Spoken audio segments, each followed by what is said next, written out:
నమస్కారం. దూరదర్శన్ యాదగిరి వార్తలకు స్వాగతం. ముందుగా దూరదర్శన్ ప్రేక్షకులకు సంక్రాంతి శుభాకాంక్షలు. నేను అక్రమ్ పాషా. ఇక ఈనాటి ముఖ్యాంశాలు చూద్దాం. నవభారత నిర్మాణానికి వెన్నుముకగా స్టార్టప్ కంపెనీలు. జనవరి 16ను జాతీయ అంకుర సంస్థల దినోత్సవంగా ప్రకటించిన ప్రధాని.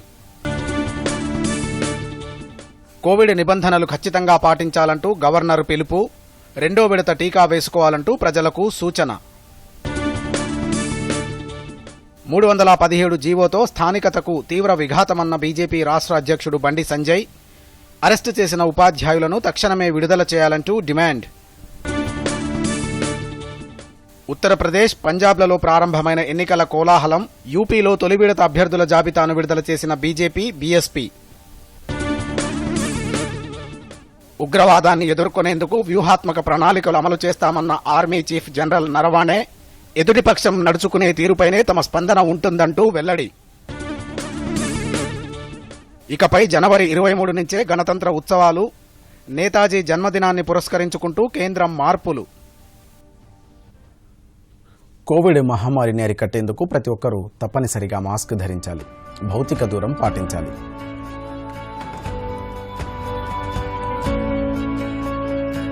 తరచూ చేతులు కడుక్కోవాలి, వ్యక్తిగత శుభ్రతను పాటించాలి. 15 నుంచి 18 సంవత్సరాలు నిండిన వారు కూడా తప్పనిసరిగా వ్యాక్సిన్ వేయించుకోవాలి. ఇక వార్తల్లోని వివరాలు. నవభారత నిర్మాణానికి స్టార్టప్ సంస్థలు వెన్నుముకగా నిలుస్తున్నాయని ప్రధాని నరేంద్ర మోదీ అన్నారు. దేశంలోని అంకుర సంస్థల ప్రతినిధులతో వీడియో కాన్ఫరెన్స్ ద్వారా ఆయన ముచ్చటించారు. దేశంలో స్టార్టప్ సంస్థలు పోషిస్తున్న పాత్ర, ఉద్యోగాల కల్పన, విస్తరించేందుకున్న పరిస్థితుల గురించి ప్రధాని ప్రత్యేకంగా వివరించారు. ఇకపై ఏటా జనవరి 16ను నేషనల్ స్టార్టప్ డేగా నిర్వహించనున్నట్లు ప్రధాని తెలిపారు. ప్రాథమిక స్థాయి నుంచే నూతన ఆవిష్కరణలకు నాంది పలికేలా చూడాలని ప్రధాని ఈ సందర్భంగా సూచించారు. నూతన ఆవిష్కరణలకు నాంది పలికేలా తాము దేశవ్యాప్తంగా అటల్ టింకరింగ్ కేంద్రాలను ఏర్పాటు చేసినట్లు ప్రధాని వెల్లడించారు. వీటి ద్వారా యువత తమ ఆలోచనలను ఆవిష్కరణలుగా తీర్చిదిద్దుతోందన్నారు. యువత ఆలోచనలకు పెద్దపీట వేసి ఆచరణలో చూపడమే తమ ప్రభుత్వ లక్ష్యమని అన్నారు. స్టార్టప్ కంపెనీలు ఈ దిశగా ఎంతో చొరవ చూపుతున్నాయని ఆయన ప్రశంసించారు. फैसला भी किया गया है. इस दशक को भारत का टेकेड कहा जाता है. इस दशक में इनोवेशन, एंटरप्रेन्योरशिप और स्टार्टअप इकोसिस्टम को मजबूत करने के लिए सरकार जो बड़े पैमाने पर बदलाव कर रही है, उसके 3 अहम पहलू हैं. पहला, एंटरप्रेन्योरशिप. एंटरप्रेन्योरशिप को, इनोवेशन को सरकारी प्रक्रियाओं के जाल से, ब्यूरोक्रेटिक साइलों से मुक्त कराना. दूसरा, इनोवेशन को प्रमोट करने के लिए इंस्टीट्यूशनल मैकेनिज्म का निर्माण करना. और तीसरा, युवा इनोवेटर्स, युवा उद्यम की हैंड होल्डिंग भी करना. Startup India, stand up India जैसे प्रोग्राम ऐसे ही प्रयासों का हिस्सा है. ప్రస్తుతం దేశవ్యాప్తంగా 60,000కు పైగా స్టార్టప్ సంస్థలు, 42 యూనికార్న్ కంపెనీలు ఉన్నట్లు ప్రధాని తెలిపారు. 2013-14లో 4,000 పేటెంట్స్ మాత్రమే మంజూరు కాగా 2020-21లలో 2.5 లక్షల ట్రేడ్ మార్కుల రిజిస్ట్రేషన్లు జరిగాయని ఆయన అన్నారు. తమ ప్రభుత్వం తీసుకున్న నిర్ణయాలతోనే ఇది సాధ్యమైందని అన్నారు. అంకుర సంస్థలు నూతన ఆవిష్కరణలకు మాత్రమే పరిమితం కావడం లేదని, దేశంలో లక్షలాది మంది యువతకు మెరుగైన అవకాశాలు కల్పించడంలో కీలక పాత్ర పోషిస్తున్నాయని అన్నారు. దేశంలోని 1600 జిల్లాల్లో స్టార్టప్ కంపెనీలు విభిన్న రంగాల్లో వ్యాపారాలకు ఊతమిస్తున్నాయని అన్నారు. భారతీయ స్టార్టప్ కంపెనీలు ప్రపంచంలోనే కొత్త గుర్తింపు పొందుతున్నాయని ప్రధాని ఈ సందర్భంగా అన్నారు. बिजनेस के तौर तरीके बदल रहे हैं. Our startups are changing the rules of the game. इसलिए मैं मानता हूं, startups are going to be the backbone of new India. जिस स्पीड और जिस स्केल पर आज भारत का युवा स्टार्टअप बना रहा है, वो वैश्विक महामारी के इस दौर में भारतीयों की प्रबल इच्छा शक्ति और संकल्प शक्ति का प्रमाण है. पहले बेहतरीन से बेहतरीन समय में भी इक्का दुक्का कंपनियां ही बड़ी बन पाती थी, लेकिन बीते साल तो 42 यूनिकॉर्न, 42 यूनिकॉर्न हमारे देश में बने हैं। हजारों करोड़ रुपए की ये कंपनियां आत्मनिर्भर होते आत्मविश्वासी भारत की पहचान है। आज भारत तेजी से यूनिकॉर्न की सेंचुरी लगाने की तरफ बढ़ रहा है और मैं मानता हूं भारत के स्टार्टअप्स का स्वर्णिम काल तो अब शुरू हो रहा है। గ్లోబల్ ఇన్నోవేషన్ ఇండెక్స్ 2015లో 81వ స్థానంలో ఉన్న భారత్ ప్రస్తుతం 46వ స్థానానికి చేరుకుందని ప్రధాని తెలిపారు. భారత్ ఎదుర్కొంటున్న సమస్యలకు సృజన, సాంకేతికపరమైన పరిష్కారాలు కనుగొనేందుకు ప్రయత్నించాలని ఈ సందర్భంగా ప్రధాని సూచించారు. నూతన ఆవిష్కరణలు, వ్యవస్థాపకత, స్టార్టప్ ఈకోసిస్టమ్ లాంటి 3 అంశాలపై ప్రభుత్వం దృష్టి సారిస్తోందని ప్రధాని తెలిపారు. ఈ కార్యక్రమంలో దేశంలోని వ్యవసాయం, ఆరోగ్యం, వినోదం, అంతరిక్షం, పారిశ్రామిక వాతావరణ, ఫిన్టెక్ రంగాలకు చెందిన స్టార్టప్ సంస్థల ప్రతినిధులు పాల్గొన్నారు. रैंकिंग में बहुत सुधार आया है। वर्ष 2015 में इस रैंकिंग में भारत 81 नंबर पर रुका पड़ा था। अब इनोवेशन इंडेक्स में भारत 46 नंबर पर है, 50 से नीचे आया है। ప్రజలంతా కోవిడ్ నిబంధనలు పాటిస్తూ సంక్రాంతి వేడుకలను జరుపుకోవాలని గవర్నర్ తమిళిసై సౌందరరాజన్ సూచించారు. రాజ్భవన్లో నిర్వహించిన సంక్రాంతి సంబరాల్లో ఆమె కుటుంబ సమేతంగా పాల్గొన్నారు. గవర్నర్ పాలు పొంగించి స్వయంగా పొంగలి వండారు. ఈ సందర్భంగా రాష్ట్ర ప్రజలకు సంక్రాంతి శుభాకాంక్షలు తెలియజేసిన ఆమె కోవిడ్ కేసులు పెరుగుతూ ఉన్నందున ప్రతి ఒక్కరూ అప్రమత్తంగా ఉండాలంటూ సూచించారు. ఆరోగ్యకరమైన ఆహారాన్ని తీసుకోవడంతో పాటు ప్రతి ఒక్కరూ వ్యాక్సిన్ తీసుకోవాలని గవర్నర్ సూచించారు. తొలి డోసు తీసుకున్నవారు తప్పనిసరిగా రెండో డోసు తీసుకోవాలన్నారు. అభివృద్ధి చెందిన దేశాల్లో కూడా బూస్టర్ డోసు అందుబాటులో లేదని, కానీ భారత్లో అందుబాటులో ఉందని గవర్నర్ ఈ సందర్భంగా వెల్లడించారు. Particularly the farmers, and we pray the nature so that it should protect us, and in this corona situation we can celebrate the program, the functions, we can celebrate Sankaranti, but with all precautions. We should wear mask and we should maintain social distancing. So we have to practice living with the pandemic situation. Because for the past 2 years we are with the virus. So now we know how the virus spreads and what are the protective measures to prevent the virus from catching us, and what are the precautions we can take not to contaminate with the virus, and what all the precautions to be taken to safeguard our family members, the society.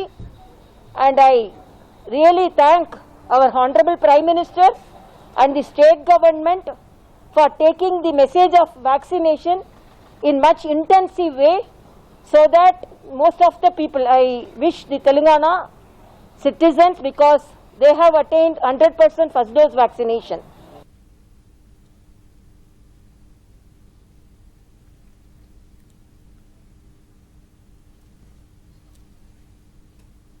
Hyderabad people's ప్లాజాలో ఏటా జరిగే kite ఫెస్టివల్ను ఘనంగా నిర్వహించారు. ఈ కార్యక్రమంలో మంత్రి తలసాని శ్రీనివాస్ యాదవ్తో పాటు Khairatabad corporator Vijaya Reddy, ఇతర నేతలు పాల్గొన్నారు.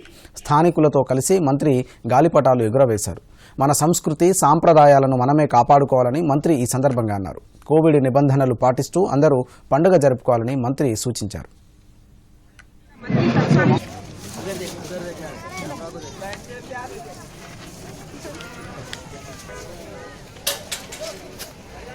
और जो कोरोना आया था उसके लिए बहुत अभी हुकूमत से कैसा कोशिश करे आप जानते हैं।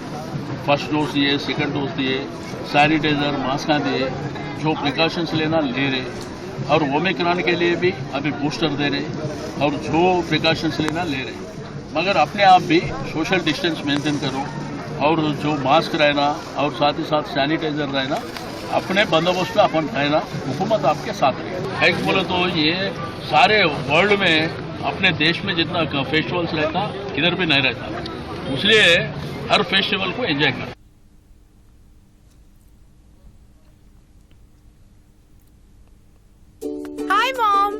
మళ్ళీ షాపింగా?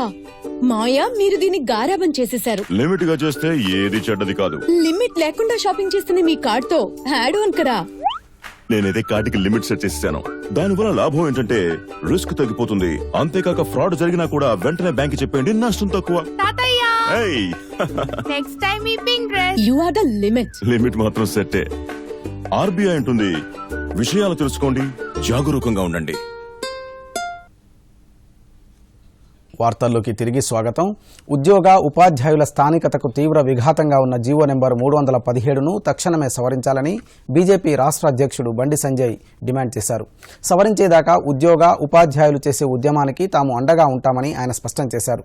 జీవో సవరించాలంటూ ప్రగతి భవన్ దగ్గర శాంతియుతంగా ఆందోళన చేపట్టిన టీచర్లను అరెస్టు చేయడం సరికాదని ఆయన అన్నారు. అరెస్టు చేసిన వారిని తక్షణమే బేషరతుగా విడుదల చేయాలని డిమాండ్ చేశారు.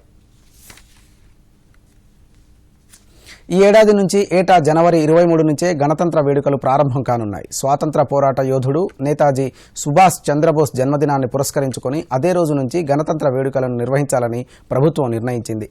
ఏటా ఈ ఉత్సవాలు జనవరి 24న మొదలవుతాయి. అయితే ప్రముఖ వ్యక్తులకు ప్రాధాన్యం దక్కే విధంగా ఈ మార్పులు చేశారు. సుభాష్ చంద్రబోస్ జన్మదినాన్ని పరాక్రమ్ దివస్గా జరుపుతున్నారు. కేంద్ర నిర్ణయాన్ని స్వాతంత్ర సమరయోధులతో పాటు ప్రముఖులు స్వాగతిస్తున్నారు.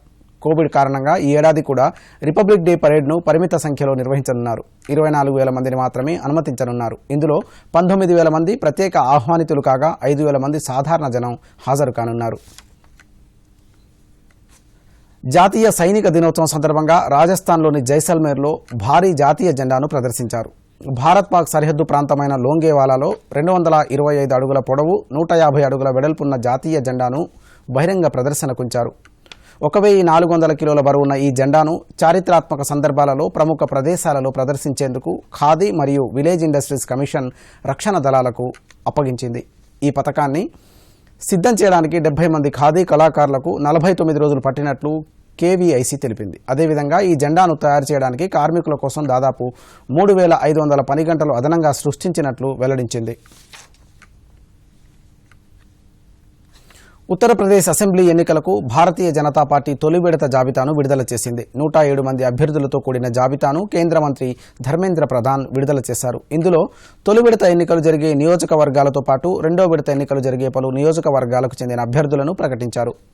ముఖ్యమంత్రి యోగి ఆదిత్యనాథ్ గోరఖ్పూర్ నుంచి పోటీ చేయనుండగా ఉప ముఖ్యమంత్రి కేశవ్ ప్రసాద్ మౌర్య ప్రయాగరాజ్ జిల్లాలోని సిరాతు నియోజకవర్గం నుంచి బరిలోకి దిగనున్నారు. బీజేపీ ప్రకటించిన జాబితాలో 10 మంది మహిళలు, 44 మంది ఓబీసీలు, 19 మంది ఎస్సీలకు చోటు కల్పించింది. గోరఖ్పూర్ నుంచి తనకు పోటీ చేసే అవకాశం కల్పించినందుకు ప్రధాని నరేంద్ర మోదీ, జాతీయ అధ్యక్షుడు జేపీ నడ్డాలకు యోగి ఆదిత్యనాథ్ ధన్యవాదాలు తెలిపారు. మరోవైపు 53 మందితో కూడిన బీఎస్పీ తొలి విడత జాబితాను ఆ పార్టీ అధ్యక్షురాలు మాయావతి విడుదల చేశారు. मना रहे हैं उस समय में हमारी देश की प्रजातंत्र की इस कोरोना की समय में भी एक नई परीक्षा हम देंगे. उसमें हम हमारी प्रजातंत्र की विजय सुनिश्चित है. इसी के साथ मित्रों, भारतीय जनता पार्टी 2014 से, जब 2014 में देश में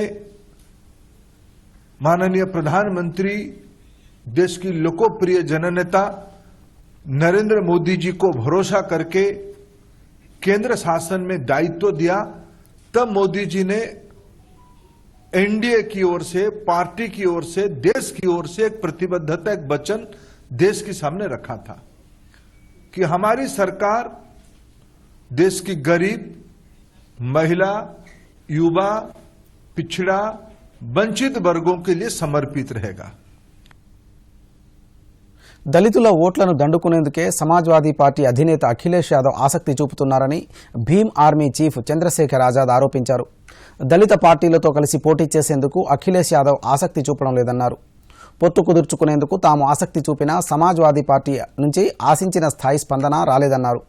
పొత్తుల విషయంలో సమాజ్వాదీ పార్టీతో అన్ని చర్చలు ముగిశాయంటూ ఆయన ఈ సందర్భంగా తెలిపారు.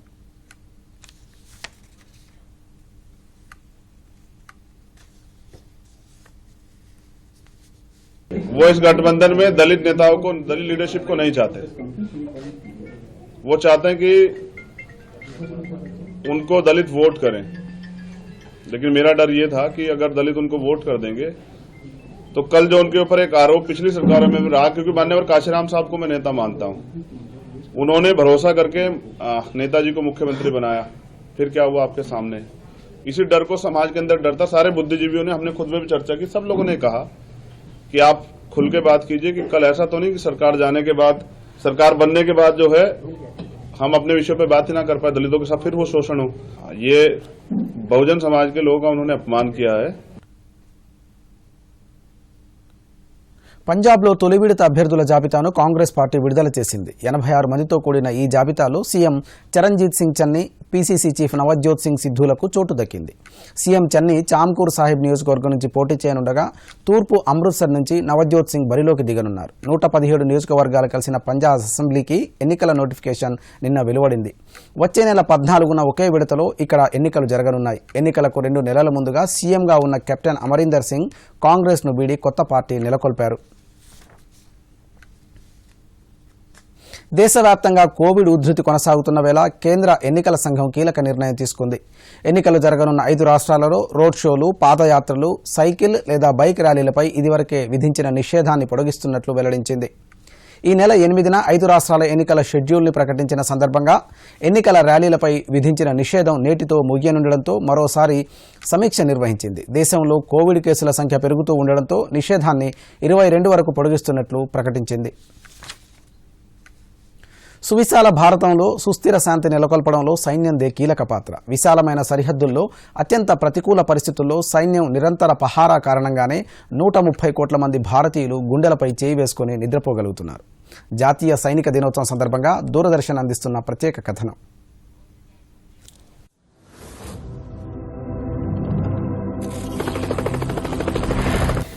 దేశ రక్షణలో సైన్యంది అత్యంత కీలక పాత్ర. ఓవైపు మంచు పర్వతాలు, మరోవైపు 3 వైపులా సముద్రాలు ఉండడంతో సైన్యానికి రక్షణ నిరంతరం కత్తిమీద సాములాంటిదే. ఆధునిక సాంకేతిక పరిజ్ఞానం ఎంత పెరిగినా ఎదురవుతున్న సవాలు మాత్రం ఆగడం లేదు. దాయాది దేశం దుష్టచర్యలు ఓవైపు, నిలువెల్లా విషంతో భారత్పై అక్కసు వెళ్లగక్కుతున్న డ్రాగన్ మరోవైపు మన రక్షణ వ్యవస్థకు సవాళ్లు విసురుతూనే ఉన్నాయి. వీటన్నింటినీ తట్టుకుని భారతీయ సైన్యం ప్రపంచంలో తన సత్తా చాటుతోంది. సవాల్ ఎటువంటిదైనా సరే ధైర్యంగా తిప్పికొట్టి దేశ ప్రజలు ప్రశాంతంగా జీవించేందుకు రక్షణ కవచంగా భారత సైన్యం నిలుస్తోంది. అందుకే భారతీయ సైనికుల ధైర్యం అసమానం, వారి పోరాట స్ఫూర్తి అనన్య సామాన్యం, వారి త్యాగాలు సదా స్మరణీయం.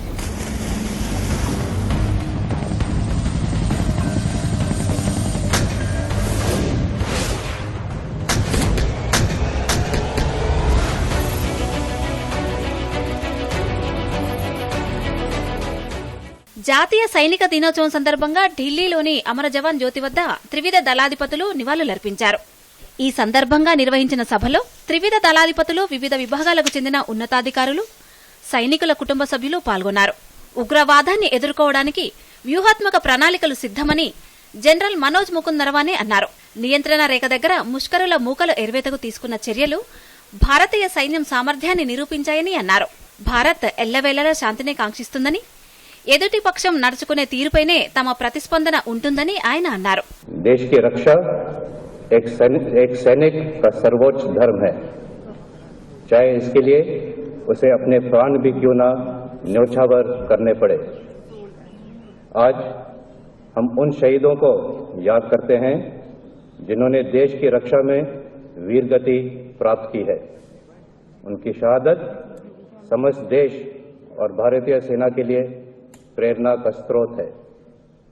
मैं उनके परिवारों को विश्वास दिलाता हूं कि हम उनके साथ कंधे से कंधा मिलाकर हमेशा खड़े रहेंगे। జాతీయ సైనిక దినోత్సవం సందర్భంగా రాష్ట్రపతి రామ్నాథ్ కోవింద్, ఉపరాష్ట్రపతి వెంకయ్యనాయుడు, ప్రధానమంత్రి నరేంద్ర మోదీ, రక్షణ శాఖ మంత్రి రాజ్నాథ్ సింగ్ ట్వీట్ ద్వారా సైనిక దినోత్సవ శుభాకాంక్షలు తెలిపారు. భారతీయ సైనిక పరాక్రమం నిరుపమానమైనదని రాష్ట్రపతి కొనియాడారు. దేశ సైనికుల శౌర్య పరాక్రమాలు యావత్ జాతికి గర్వకారణంగా నిలుస్తాయని ఉపరాష్ట్రపతి వెంకయ్యనాయుడు అన్నారు. భారతీయ సైనికుల ప్రతిభా పాటవాలను ప్రశంసిస్తూ ప్రధాని నరేంద్ర మోదీ ప్రత్యేకంగా ట్వీట్ చేశారు. దేశ రక్షణలో మన సైన్య పోరాట పటిమ మాటలతో వర్ణించలేని మహోన్నతమైనదంటూ ఆయన కొనియాడారు. Bureau report, Doordarshan news. రాష్ట్ర ప్రభుత్వ పథకాలు, కేంద్రం చేయూతతో మత్స్యకారుల తలరాతలు మారుతున్నాయి. రాష్ట్ర ప్రభుత్వం ప్రతిష్టాత్మకంగా అమలు చేస్తున్న నీలి విప్లవంతో జాలర్ల జీవితాల్లో వెలుగులు నిండుకుంటున్నాయి. సమీకృత మత్స్య అభివృద్ధి పథకం కింద వలలు, మోపెడ్లు, ఇతర వాహనాలు రాయితీపై అందిస్తూ ఉండడంతో మత్స్యకారుల దశ మారింది. రిజర్వాయర్లు, చెరువులు, కుంటల్లో పుష్కలంగా మత్స్య సంపద పెరుగుతూ ఉండడంతో చేతి నిండా ఉపాధి దొరుకుతుంది. రాజన్న సిరిసిల్ల జిల్లాలో మత్స్యకారుల అభివృద్ధి కోసం చేపడుతున్న కార్యక్రమాలపై దూరదర్శన్ ప్రత్యేక కథనం. రాష్ట్ర ప్రభుత్వం అమలు చేస్తున్న నీలి విప్లవంతో మత్స్య సంపద అంతకంతకు పెరుగుతోంది. ఈ పథకంలో భాగంగా చెరువుల నుంచి జలాశయాల వరకు చేప పిల్లలు వదులుతూ ఉండడంతో మత్స్య సంపద విస్తరిస్తోంది. రాజన్న సిరిసిల్ల జిల్లాలో శ్రీ రాజరాజేశ్వర జలాశయం, మిడ్మానేర్, ఎగువ మానేరు, అన్నపూర్ణ జలాశయాలతో కలిపి 402 చెరువులున్నాయి. వీటిపై ఆధారపడి 4,900 మంది మత్స్యకార కుటుంబాలు జీవనోపాధి పొందుతున్నాయి. వివిధ రకాల ప్రోత్సాహకాలతో పాటు ప్రతి ఏడాది ఉచితంగా చేప పిల్లలను పంపిణీ చేస్తున్నారు. దీంతో మత్స్యకారులు తక్కువ పెట్టుబడితో అధిక ప్రయోజనం పొందగలుగుతున్నారు. గత ఏడాది ఆర్థిక సంవత్సరంలో జిల్లా వ్యాప్తంగా 1,22,00,000 చేప పిల్లలతో పాటు 39,53,000 రొయ్య పిల్లలను విడుదల చేసినట్లు జిల్లా మత్స్యశాఖ అధికారి శివప్రసాద్ చెబుతున్నారు. మన జిల్లాలో మొత్తం రిజర్వాయర్స్ తో కలిపి 402 చెరువులు ఉన్నాయి. దీని మీద సుమారు 6,900 మంది మత్స్యకారులు వాళ్ళ జీవనోపాధి కోసం ఆధారపడి జీవిస్తున్నారు. వీటిల్లో మనకి ఈ 13 మండలాల్లో 2 రిజర్వాయర్స్ అనేవి మిడ్మానేర్ డ్యామ్ తో పాటు అప్పర్ మానేర్ డ్యామ్ తో పాటు ఈ సంవత్సరం కొత్తగా అన్నపూర్ణ రిజర్వాయర్ కూడా మనం లైసెన్స్ సిస్టమ్ ఇంట్రడక్షన్ కోసం ప్రపోజల్ పంపించడం జరిగింది. గత 2 సంవత్సరాలుగా మనం మా ఈ మత్స్యకారులకి IFDS పథకం కింద లగేజ్ ఆటోస్ కానీ, మోపెడ్స్ కానీ, వలలు ఇలాంటివి మనం సుమారు 11 కోట్ల రూపాయల ఖర్చుతోటి వీళ్ళకి పంపిణీ చేయడం జరిగింది. దీంట్లో 8,20,00,000 సబ్సిడీ రూపంలో గవర్నమెంట్ అందించడం జరిగింది. అలాగే ప్రతి సంవత్సరం కూడా మనం చేప పిల్లలు ఉచితంగా అన్ని చెరువుల్లో కూడా మనం చేప పిల్లలు విడుదల చేయడం జరుగుతుంది. ప్రభుత్వ ప్రోత్సాహకాలతో ఉపాధి అవకాశాలు మెరుగుపడడంతో గతంలో వలస వెళ్లిన కుటుంబాలు సైతం సొంత ప్రాంతాలకు చేరుకుంటున్నాయి. అందుబాటులో ఉన్న చెరువుల నుంచి చేపలను పట్టి జీవనోపాధి పొందుతున్నారు. కేంద్ర, రాష్ట్ర ప్రభుత్వాల చేయూతతో తాము ఆర్థికంగా బలోపేతమవుతున్నామని ఆనందం వ్యక్తం చేస్తున్నారు. మత్స్యకారుల జీవన పరిస్థితులు క్రమంగా మెరుగుపడుతున్నాయి. కేంద్ర రాష్ట్ర ప్రభుత్వాలు అమలు చేస్తున్న పథకాల వల్ల మత్స్యకారులకు ఉపాధి అవకాశాలు పెరుగుతున్నాయి. జిల్లాలోని ప్రధాన రిజర్వాయర్లైన మిడ్మానేర్, అప్పర్ మానేర్, అన్నపూర్ణ రిజర్వాయర్ తో కలుపుకొని 402 చెరువుల్లో జలవనరులు పెరిగిపోవడంతో మత్స్య సంపద విపరీతంగా పెరిగింది. దీంతో ఇన్నాళ్లు వలసపోయిన మత్స్య కార్మికులు మళ్లీ ఉపాధి అవకాశాలు పెంచుకొని సద్వినియోగం చేసుకుంటున్నారు. జిల్లా వ్యాప్తంగా 4,900 మంది మత్స్య కార్మికులు లైసెన్సులు పొంది ఉపాధి అవకాశాలు పొందుతున్నట్లు జిల్లా మత్స్యశాఖ అధికారి శివప్రసాద్ తెలిపారు. రాజన్న సిరిసిల్ల జిల్లా నుండి ఏదుల తిరుపతి, దూరదర్శన్ న్యూస్. ఖమ్మం జిల్లా వ్యాప్తంగా మహిళా, స్త్రీ, శిశు సంక్షేమ శాఖ ఆధ్వర్యంలో పలు సంక్షేమ కార్యక్రమాలు అమలవుతున్నాయి. జిల్లా వ్యాప్తంగా 7 ICDS ప్రాజెక్టుల పరిధిలో 18,000 మంది గర్భిణులు, 60,000 మంది చిన్నారులకు పోషణ్ అభియాన్ కింద ఆహారాన్ని అందజేస్తున్నారు. సంక్రాంతి సందర్భంగా అందమైన రంగవల్లులతో ప్రతి ఒక్కరికి సులువుగా అర్థమయ్యేలా పౌష్టికాహారం గురించి వివరిస్తున్నారు. తక్కువ ఖర్చుతో ఎక్కువ పోషకాలు లభించే ఆకుకూరలు, గుడ్లు, కూరగాయలు, పాలు తప్పకుండా తీసుకోవాలని చైతన్యపరుస్తున్నామని జిల్లా సంక్షేమ అధికారి సంధ్యారాణి తెలిపారు. ప్రాజెక్టులకు సంబంధించి మొత్తము 1837 అంగన్వాడీ కేంద్రాలు పనిచేస్తున్నాయి. వీటిల్లో 1,784 మంది అంగన్వాడీ టీచర్స్ పనిచేస్తున్నారు. 1462 మంది ఆయాలు పనిచేస్తున్నారు. దీనికి సంబంధించి మొత్తము ఖమ్మం జిల్లాలో ఆరోగ్యలక్ష్మి పథకం అనేది అమలవుతూ ఉన్నది. 2014 నుంచి ఆరోగ్యలక్ష్మి పథకం అనేది అమలు జరుగుతుంది. ఇక్కడ 6 నెలల నుంచి 3 సంవత్సరాల పిల్లలు, 3 నుంచి 6 సంవత్సరాల పిల్లలు వచ్చేసి మొత్తము 60,005 మంది ఉన్నారు. అదేవిధంగా గర్భిణీ బాలింతలు వచ్చేసి 17,097 మంది గర్భిణీ బాలింతలు ఉన్నారు. వీరికి సంబంధించి 6 నెలల నుంచి 3 సంవత్సరాల పిల్లలకి 16 కోడిగుడ్లతో పాటు ప్రతి నెల 2.5 కేజీల బాలామృతం అనేది ఇంటికి అందజేయడం జరుగుతుంది. అదేవిధంగా ప్రీ స్కూల్ పిల్లలకు వచ్చేసి అంగన్వాడీ కేంద్రంలోనే భోజనము అందిస్తున్నాము. అదేవిధంగా గర్భిణీ బాలింతలకు అంగన్వాడీ కేంద్రంలోనే ఒక పూట సంపూర్ణ భోజనం అనేది అందించడం జరుగుతుంది. భారత test cricket captain Virat Kohli సారథ్య బాధ్యతల నుంచి వైదొలుగుతున్నట్లు ప్రకటించారు. ఈ మేరకు తన నిర్ణయాన్ని ట్విట్టర్ వేదికగా ప్రకటించాడు. ఈ సందర్భంగా తాను రాసిన లేఖను ట్వీట్ ద్వారా విడుదల చేశాడు. 7 ఏళ్ల కెప్టెన్సీ ప్రయాణంలో తనకు సహకరించిన వారందరికీ ధన్యవాదాలు తెలిపాడు.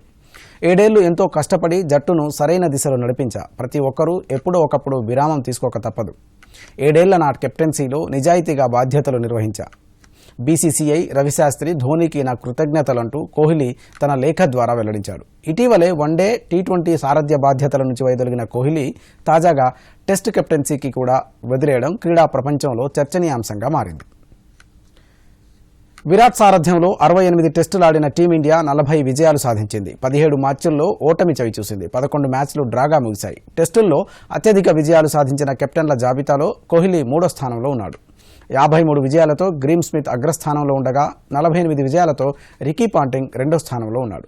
విరాట్ కోహ్లీ నిర్ణయంపై స్పందించిన బీసీసీఐ ప్రత్యేక అభినందనలు తెలియజేసింది. గొప్ప నాయకత్వ పటిమ చూపడం ద్వారా భారత టెస్టు జట్టును ఉన్నత శిఖరాలకు చేర్చాడంటూ ట్వీట్ చేసింది. బీబీనగర్లోని ఎయిమ్స్ ఆసుపత్రికి దాతల నుండి సహాయ సహకారాలు వెల్లువెత్తుతున్నాయి. American association of physician of Indian committee ప్రతినిధులు క్లినికల్ బయో కెమిస్ట్రీ ల్యాబ్లు, అత్యాధునికమైన ఇమ్యూనో అడ్వాన్స్డ్ సిస్టమ్ను ఎయిమ్స్కు బహుకరించారు. వీటి వల్ల వైద్య పరీక్షల ఫలితాలను అత్యంత త్వరితగతిన వెల్లడించడం జరుగుతుందని AIIMS director doctor Vikas Bhatia Doordarshan ప్రతినిధితో తెలిపారు. యాదాద్రి భువనగిరి జిల్లా బీబీనగర్లో ఎయిమ్స్ ను ఏర్పాటు చేయడంతో ఈ ప్రాంతంలోని సామాన్యులకు తక్కువ ఖర్చుతో నాణ్యమైన వైద్యం అందుబాటులోకి వచ్చినట్లయింది. మరిన్ని మెరుగైన సౌకర్యాలను ఈ సంస్థ సమకూర్చుకుంటోంది. అందులో భాగంగా విదేశాల్లో స్థిరపడిన భారతీయ వైద్యులు అందిస్తున్న వైద్య పరికరాలు వైద్య పరీక్షల ఫలితాలను అత్యంత త్వరితగతిన వెలువరించడానికి దోహదపడుతున్నాయి. ఆసుపత్రిలో ఇప్పటికే బయోకెమిస్ట్రీ ల్యాబ్, పాథాలజీ ల్యాబులు, ఎక్స్రే విభాగాలు అందుబాటులోకి వచ్చాయి. ఇప్పుడు కొత్తగా అడ్వాన్స్ అసైన్డ్ సిస్టమ్ ల్యాబ్ను అందుబాటులోకి తీసుకొచ్చారు. దీని ద్వారా గంటలో 200 పరీక్షలను ఏకకాలంలో నిర్వహించి దాని ఫలితాలను త్వరగా వెల్లడించడానికి వీలవుతుందని సంస్థ సంచాలకుడు డాక్టర్ వికాస్ భాటియా తెలిపారు. దీని ద్వారా హార్మోన్స్ ఇన్బ్యాలెన్సింగ్, విటమిన్ లోపాలు, థైరాయిడ్, కోవిడ్కు సంబంధించిన యాంటీబాడీస్ ఇలాంటి మరెన్నో పరీక్షలను చేయవచ్చన్నారు. ఆధునిక వైద్య పరికరాలు అందజేసిన విదేశాల్లోని భారతీయ వైద్యులకు ఆయన ధన్యవాదాలు తెలిపారు. It's very big, important equipment, big in the sense that because a large number of investigations can be conducted in a very, very short period. It's an immunoassay machine and investigations which are conducted under this machine, by this machine will be very helpful to the patients suffering from various hormonal diseases, various metabolic diseases, infertility, reproductive markers are there, and a lot of viral diseases can be detected well in time. And at this moment we are also planning to start the antibody testing of the people who have suffered from COVID.